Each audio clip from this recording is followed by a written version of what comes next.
production to new counties and double coffee output in the next 4 years.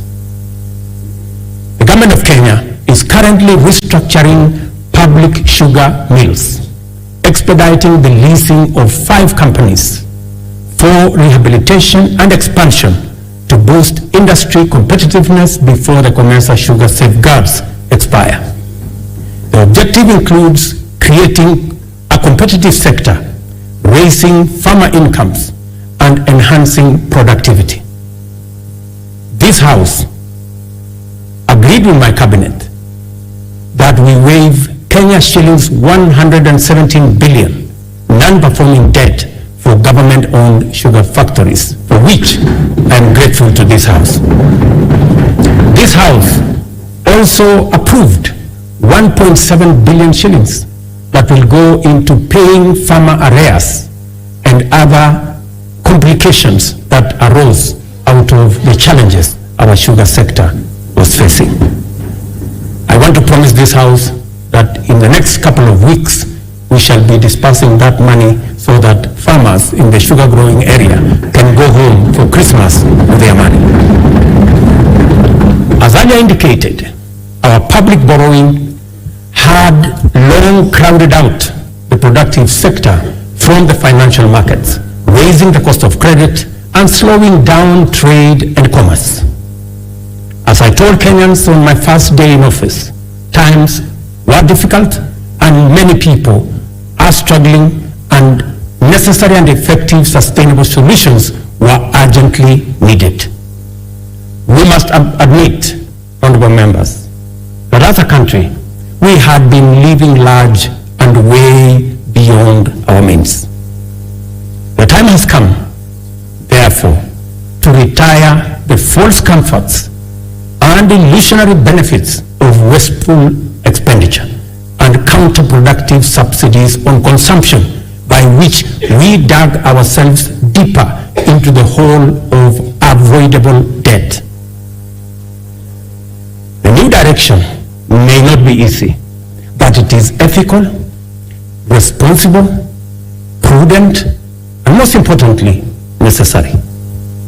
We've had to take hard decisions and make painful choices because we owe it to the people of Kenya to do the right thing and to confront facts as they are without flinching or equivocating. We have worked hard at home and abroad to mobilize a broad coalition of bilateral development partners. Many of them, I see them in this House, multilateral development banks and other agencies, which have rallied to pull our country back from the brink of debt distress and set us today firmly on the path towards sustainable economic growth. Our efforts to stabilize the situation have yielded such progress that next month, in December, we will be able to settle the first Kenya shillings $300 million or 500 billion Kenya shillings installment of the US dollars 2 billion Eurobond debt that falls due next year. I can now confirm with confidence that we will and we shall pay the debt that has become a source of much concern to citizens, markets, and our partners. Having said this, I further announce to the nation that our intention, consistent with sustained effort here and abroad, have enabled us to normalize our relations with the International Monetary Fund, the World Bank, the Africa Development Bank, and various development partners to such an extent that they are now working with us to implement the bottom-up economic transformation plan. As I earlier indicated, our public borrowing had long crowded our productive sector from the financial markets, raising the cost of credit and slowing down trade and commerce, especially the micro, small, and medium enterprises, including Mama Mboga.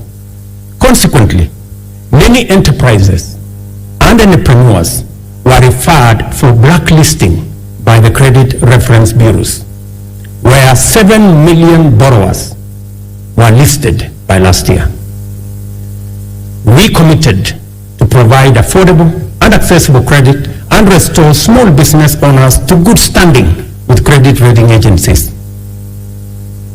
A deliberate, targeted strategic financial inclusion fund, the Hustler Fund, providing affordable credit and mobilizing savings for individuals and small businesses, was launched on the 30th of November 2022.